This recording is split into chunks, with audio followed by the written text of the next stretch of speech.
افلاطون جو بہت بڑا حکیم اور اپنے زمانے کے بڑے عقل مند لوگوں میں شمار ہوتا ہے اور وقت کا بہت بڑا فلسفی تھا، اس کی تحقیقات دنیا میں آج بھی معتبر اور مستند مانی جاتی ہیں۔ کہا جاتا ہے کہ وہ حضرت موسیٰ علیہ السلام کے زمانے کا تھا۔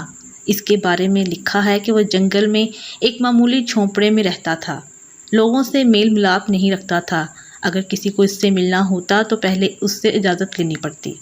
وہ اللہ کو تو مانتا تھا مگر رسولوں کو نہیں مانتا تھا۔ حضرت موسیٰ علیہ السلام سے ایک دفعہ اس کی ملاقات بھی ہوئی تھی۔ حضرت موسیٰ نے اس سے کہا کہ میں اللہ کا نبی ہوں، میرے اوپر ایمان لاؤ۔ تو اس نے کہا کہ میرا ایک سوال ہے، وہ یہ کہ فرض کیجئے کہ اللہ تعالیٰ تیر پھینک رہا ہے اور بندوں کی جانب پھینک رہا ہے اور بندے اس کا نشانہ ہیں، اور اللہ کے تیر یہ مصیبتیں، پریشانیاں، بیماریاں اور حادثات ہیں۔ اگر بندے اللہ تعالیٰ کے ان تیروں سے بچنا چاہیں تو کیا طریقہ ہے؟ حضرت موسیٰ علیہ السلام نے اس کے سوال پر فی البدیہہ یہ جواب دیا کہ تیر پھینکنے والے کی بغل میں بیٹھ جاؤ، اس لیے کہ تیر پھینکنے والا تو سامنے تیر پھینکے گا، اپنی بغل میں نہیں پھینکے گا۔ مطلب یہ تھا کہ اللہ کے قریب ہو جاؤ۔ جو اللہ کے قریب ہو جائے گا اسے تیر کیسے لگے گا، اور جو دور رہے گا ظاہر ہے کہ اسے تیر لگے گا۔ جب یہ جواب حضرت موسیٰ علیہ السلام نے دیا تو وہ خوشی سے اچھل پڑا اور کہنے لگا کہ ایسا فی البدیہہ جواب تو شاید دنیا میں کوئی دے نہ سکے، اور کہا کہ واقعی آپ اللہ کے نبی ہیں۔ ایک مرتبہ حضرت موسیٰ علیہ السلام کو پیٹ میں درد ہو گیا۔ انہوں نے اللہ سے کہا کہ اے اللہ، اس کا علاج بتا دیجیے۔ وہ تو کلیم اللہ تھے، اللہ سے ہم کلامی کرتے تھے۔ انہوں نے کہا کہ اے اللہ، میرے پیٹ میں درد ہے، اس کا کوئی علاج بتائیے۔ اللہ تعالیٰ نے کہا کہ چاول کھاؤ۔ حضرت موسیٰ علیہ السلام نے چاول کھائے لیکن وہ درد کم نہیں ہوا۔ اللہ تعالیٰ نے علاج تجویز کیا اور درد کم نہیں ہوا۔ انہوں نے اللہ سے پھر عرض کیا کہ اے اللہ، پریشانی ختم نہیں ہوئی، کیا کروں؟ کہا چاول کھاؤ، پھر بھی ختم نہیں ہوا۔ تیسری دفعہ عرض کیا لیکن تیسری دفعہ بھی کھانے کے بعد بیماری ختم نہیں ہوئی۔ پھر اللہ تعالیٰ سے عرض کیا کہ اے اللہ، اب بھی ختم نہیں ہوا، اب کیا کروں؟ اللہ تعالیٰ نے کہا کہ فلاں حکیم صاحب کے پاس چلے جاؤ۔ اب حضرت موسیٰ علیہ السلام حکیم صاحب کے پاس گئے، ان کو دکھایا تو انہوں نے کہا کہ چاول کھاؤ۔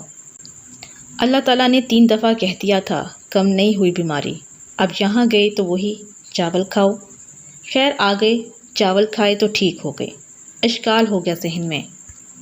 اللہ سے عرض کیا کہ اے اللہ، یہ بات سمجھ میں نہیں آئی، یہ راز ذرا فاش ہو جائے تو بہت اچھا کہ آپ نے کہا چاول کھاؤ، 1 دفعہ نہیں 3 دفعہ، میری بیماری ختم نہیں ہوئی۔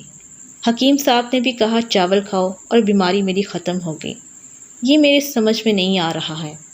اللہ نے کہا کہ اے موسیٰ، اگر میں نے کہا تو اس لیے کہا کہ اس کا علاج وہی تھا۔ حکیم صاحب نے اگر کہا وہ بھی اسی لیے کہا کہ ان کے علم کے مطابق بھی اس کا علاج وہی تھا۔ لیکن جہاں تک بیماری کے ختم ہونے کا سوال ہے، وہ تو میرے اختیار میں ہے۔ میں نے ختم اس وقت نہیں کرنا چاہا، اس لیے میں نے نہیں کیا۔ اگرچہ تم نے چاول کھایا، لیکن حکیم صاحب کے کہنے پر میں نے یہ چاہا کہ بیماری تمہاری ختم ہو جائے، اس لیے ختم کر دی۔ اب رہا یہ سوال کہ اے اللہ، اس وقت آپ نے کیوں ختم نہیں کیا؟ حکیم صاحب کے پاس جانے کے بعد ہی کیوں ختم کیا؟ یہ اس لیے ختم کیا کہ اگر میرے پاس آپ کی درخواست پر میں یوں ہی ختم کیا کروں تو حکیم صاحب کا پیٹ کیسے بھرے؟ حکیم صاحب کا پیٹ بھی تو چلنا ہے، ان کی بھی تو دنیا چلنی ہے، اس کے لیے یہ وسائل ہیں، ذرائع ہیں، اسباب ہیں۔ اللہ تعالیٰ نے یہ حد لگا رکھی ہے۔ حضرت سیدنا موسیٰ علیہ السلام کا ایک واقعہ مولانا رومی نے لکھا ہے کہ آپ پر اللہ تعالیٰ کی وحی آئی کہ اے موسیٰ، ہم نے تم کو اپنا مقرب بنا لیا ہے اور تم کو اپنے لیے چن لیا ہے۔ حضرت موسیٰ علیہ السلام نے عرض کیا کہ اے پروردگار، وہ کیا خصلت ہے جس کی بنا پر آپ اپنے بندوں کو اپنا برگزیدہ و مقرب بنا لیتے ہیں؟ اللہ تعالیٰ کی جانب سے اس کا جواب ارشاد ہوا، یعنی مجھے اپنے بندے کی یہ بات اور ادا بہت پسند ہے کہ وہ مجھ سے وہ معاملہ کرے جو ایک چھوٹا بچہ اپنی ماں کے ساتھ اس وقت کرتا ہے جب اس کی ماں اس پر غصہ ہوتی ہے۔ پھر فرمایا کہ جب ماں بچے کو تمانچہ مارتی ہے تو وہ ماں ہی کی طرف دوڑتا ہے اور اسی سے لپٹ کر چلاتا ہے۔ یہ بچہ اپنی ماں کے سوا کسی سے مدد بھی نہیں چاہتا اور اپنی ماں ہی کو تمام خیر و شر کا سرچشمہ خیال کرتا ہے۔ اللہ تعالیٰ نے فرمایا کہ اے موسیٰ، یہ ہے وہ ادا جس کی وجہ سے میں بندے پر عنایت کرتا ہوں۔ اس سے معلوم ہوا کہ اللہ تعالیٰ کو بندے کی یہ ادا بہت پسند ہے کہ وہ صرف اسی کو پکارے اور ہر وقت اسی سے لو لگائے۔